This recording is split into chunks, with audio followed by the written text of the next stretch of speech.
ओम शांति। आज 29 दिसंबर 2021 की साकार मुरली। आज बाबा ने कहा, मीठे बच्चे, तुम आधा कल्प के लिए सुखधाम में हॉलीडे मनाएंगे क्योंकि वहां दुख का नाम निशान नहीं है। प्रश्न, ब्राह्मण बच्चों को बाप ऐसी कौन सी युक्ति बताते हैं जिस युक्ति से वे अपना जीवन सफल बना सकते हैं? उत्तर, बाबा कहते, मीठे बच्चे, अपना जीवन सफल करना है तो अपना तन मन धन सब ईश्वरीय सेवा में लगाओ। फॉलो फादर, फिर देखना इसकी एवज में तुमको क्या मिलता है। आत्मा गोल्डन बन जाएगी, तन भी बहुत सुंदर मिलेगा, धन तो अथाह मिल जाएगी। गीत है, आखिर वो दिन आया आज। ओम शांति। जब बाप ओम शांति कहते हैं तो दादा भी ओम शांति कहते हैं, बच्चे भी अंदर में कहते हैं ओम शांति। जब कोई भाषण करते हैं तो ओम शांति कहते हैं, वह सब बैठे हुए भी कहते हैं ओम शांति। रेस्पॉन्ड जरूर देना होता है। अभी तुम बच्चे समझते हो आत्माओं और परमात्मा का भी मिलन हो रहा है। गाया भी हुआ है, आत्मा परमात्मा अलग रहे बहुकाल। जिससे बहुत काल अलग रहते हैं उनसे ही सम्मुख मिलते हैं। वो आते हैं अपना पाठ बजाने। भक्ति मार्ग में जिसको इतना ढूंढते रहते हैं, आखिर वो दिन भी आता है जबकि बाप से मिलना होता है। सिर्फ एक भारत ही अविनाशी खंड है, बाकी सब है विनाशी खंड। नई दुनिया में तो सिर्फ भारत ही होता है, भारत का कभी विनाश नहीं होता है, यह तो है ही। अभी तो कितने खंड है। भारत में जब देवी देवताओं का राज्य था तो वहां कोई खंड नहीं था, सिर्फ भारतवासी ही थे और कोई मनुष्य नहीं थे। भारत में सिर्फ सूर्यवंशी देवी देवताओं का राज्य था। अभी उन्हों के सिर्फ चित्र रह गए हैं। यादगार तो रहना चाहिए ना।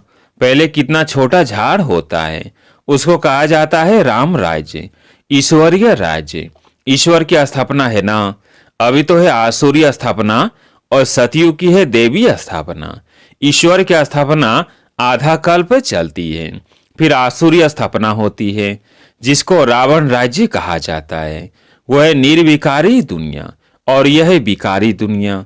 दुनिया में कोई जानते नहीं कि यह दुनिया का चक्र कैसे फिरता है। देवी देवता फिर कहाँ गए? पावन सो फिर पतित कैसे बने? सीढ़ी उतरना होता है ना। कलाएं कम होती जाती है। जैसे चंद्रमा को ग्रहण लगता है तो कहा जाता है दे दान तो छूटे ग्रहण। अभी बाप कहते हैं 5 विकारों को छोड़ो। जब तुम रावण की जेल से छूटेंगे तो राम राज्य स्थापन हो जाएगा। वहां ये 5 विकार होते नहीं, यह भी किसको पता नहीं। मनुष्य समझते हैं ये सदा से ही चले आते हैं। दुनिया में मनुष्यों की है अनेक मत और तुम्हारी है एक मत। इसको कहा जाता है अद्वैत मत। यह है आसुरी मत। तुम जानते हो हम भारतवासी राम राज्य में थे, पूज्य सो पुजारी बने हैं। तुम बच्चों की बुद्धि में यह नॉलेज अभी बैठी है, हम ही पूज्य थे, फिर पुनर्जन्म लेते लेते पुजारी बने हैं। वो समझते हैं परमात्मा ही पूज्य पुजारी बनते हैं। उनकी सारी लीला है, सही परमात्मा ही परमात्मा है। यह सबसे बड़ी भूल है। अभी तुम बच्चों को तो खुशी होती है जिस बाप को आधा कल्प याद किया है, अब वो मिला है। कहते हैं दुख में सिमरण सब करे, सुख में करे ना कोई। वही आत्माएं फिर दुख में आती है तो बाप को याद करती है। सतयुग में कोई भी बाप को बुलाएंगे नहीं, तो अभी आत्माओं का परमात्मा से, परमात्मा का हम आत्माओं से मेला होता है। बाप ही ज्ञान का सागर है, इसमें पानी के सागर की बात नहीं। संगम पर देखो कुंभ का कितना बड़ा मेला लगता है। अभी सच्चा सच्चा मेला तुम्हारा लगा हुआ है। सब तो इकट्ठे मिल नहीं सकते। कोई कहां से कोई कहां से आते हैं। मेले पर कितने लाखों मनुष्य जाते हैं स्नान करने। जन्म जन्मांतर यह स्नान करते आए हैं। कहते हैं यह मेला लगता ही रहता है। छोटा और बड़ा कुंभ भी कहते हैं। अब बाप तो एक ही बार आते हैं पतितों को पावन बनाने। गंगा पतित पावनी है तो क्या वो ज्ञान सुनाएंगी? यहाँ तो पतित पावन बाप बेट सृष्टि के आदि मध्य अंत का ज्ञान सुनाते हैं। बच्चे जानते हैं अभी दुनिया की हालत क्या है। विनाश तो बच्चों ने देखा है। अर्जुन तो यह ब्रह्मा ठहरा ना, यह तो है मनुष्य का रथ। यह बताते हैं हमने विनाश भी देखा, अपनी राजधानी भी देखी, तब छोड़ा, घर आदि सब कुछ फट से छोड़ दिया। विनाश तो होना ही है, यह कोई नई बात नहीं है। यह ईश्वरीय दरबार, इसमें कोई पतित को बैठना नहीं चाहिए, नहीं तो वो एकदम रसातल में चला जाएगा पतित बनने से। इसलिए पतित को आने का हुक्म ही नहीं है। ऐसे कोई कोई आ जाते हैं, समझते हैं इन्हों को क्या पता कि हम विकार में गए। यह बड़ी गंदी चीज है। विलायत में 4 से 5 बच्चे पैदा करने वालों को इनाम मिलता है। सतयुग में तो एक ही बच्चा होता है, सो भी विकार की वहां बात नहीं। वहां तो रावण राज्य ही नहीं, वो है राम राज्य। कन्या शादी करती है तो कन्या को गुप्त रीति से बहुत कुछ देते हैं, जो किसको पता नहीं पड़ता। बाप भी कहते हैं बच्चे तुमको गुप्त दान देता हूं, किसको पता पड़ता है क्या हम क्या दे रहे हैं। यह है गुप्त, कोई समझ नहीं सकते कि अब बीके विश्व के मालिक बनेंगे। यह तुम अभी समझते हो हम विश्व के मालिक थे, फिर 84 जन्म लेते हैं। हम कल्प कल्प बाबा से वर्षा लेते हैं, कहते हैं बाबा हम कल्प कल्प आपसे मिलते हैं। कल्प पहले भी मिले थे। बाबा को ही राम कहते हैं। राम त्रेता वाला नहीं, उनको तो सिर्फ उनका बच्चा ही बाबा कहेगा। यह तो है बेहद का बाप।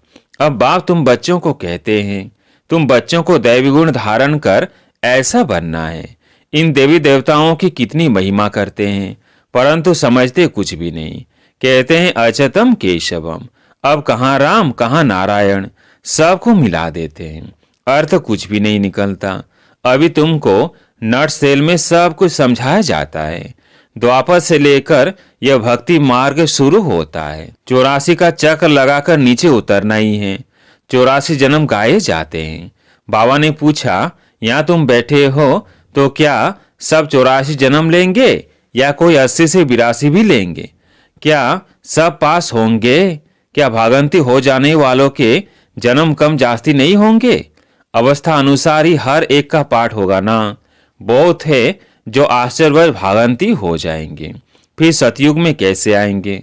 वो तो प्रजा में भी बहुत देरी से आएंगे, क्योंकि ग्लानि करते हैं। इतने सब थोड़ी सूर्यवंशी में आ सकते हैं। नंबरवार पुरुषार्थ अनुसार माला बनती है।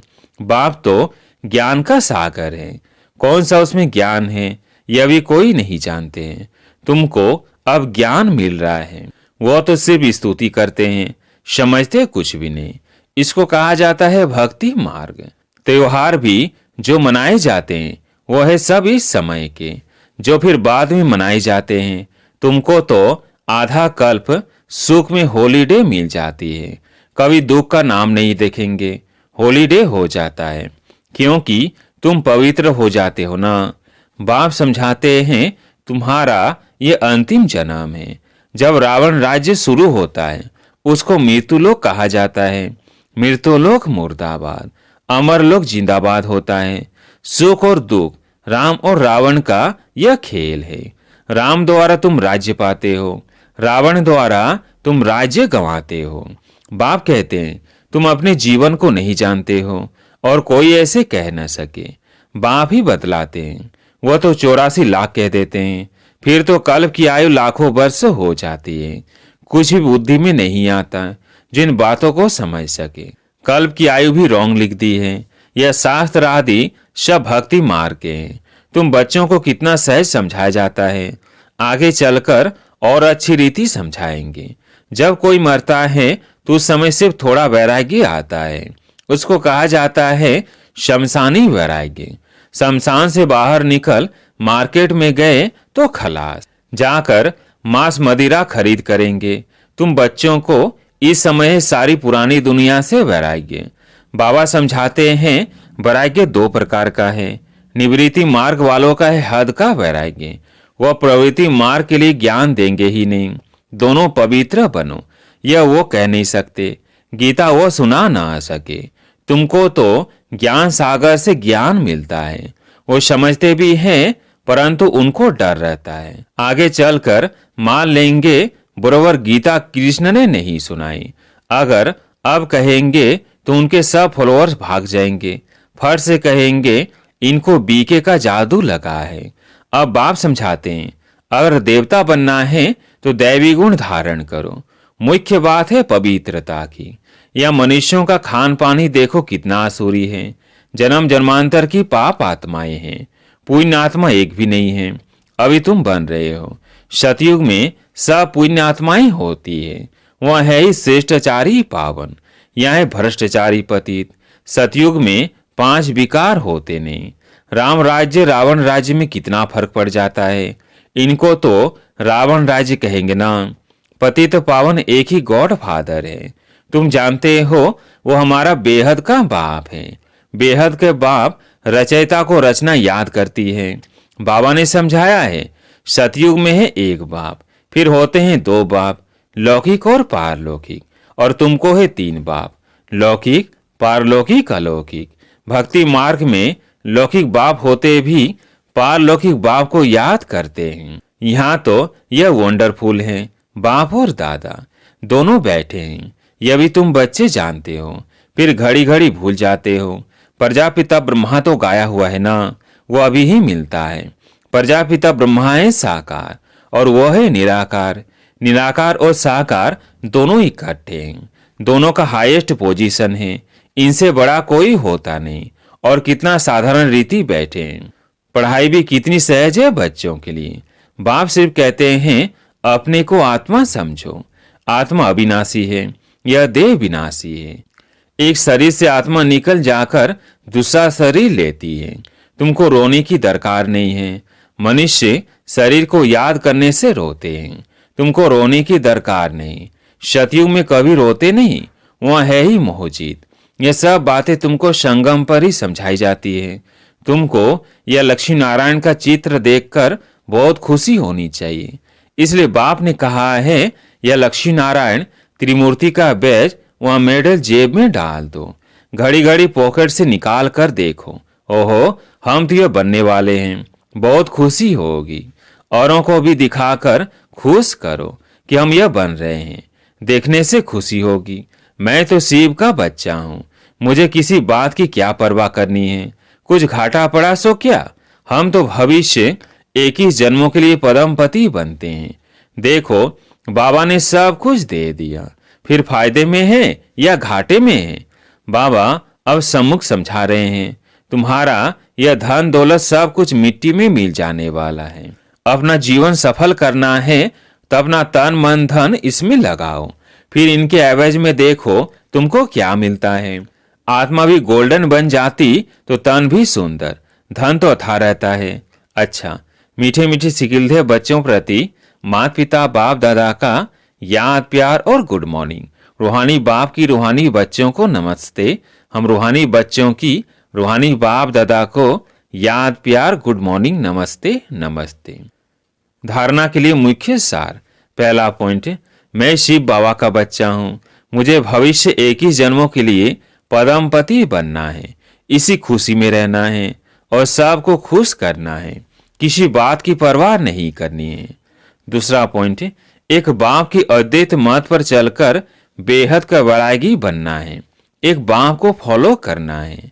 आज प्यारे मीठे बाबा का वरदान, रुहाब और रहम के गुण द्वारा विश्व नवनिर्माण करने वाले विश्व कल्याणकारी भव। रुहाब और रहम के गुण द्वारा विश्व नवनिर्माण करने वाले विश्व कल्याणकारी भव। विश्व कल्याणकारी बनने के लिए मुख्य 2 धारणाएं आवश्यक है, एक ईश्वरीय रुहाब और दूसरा रहम।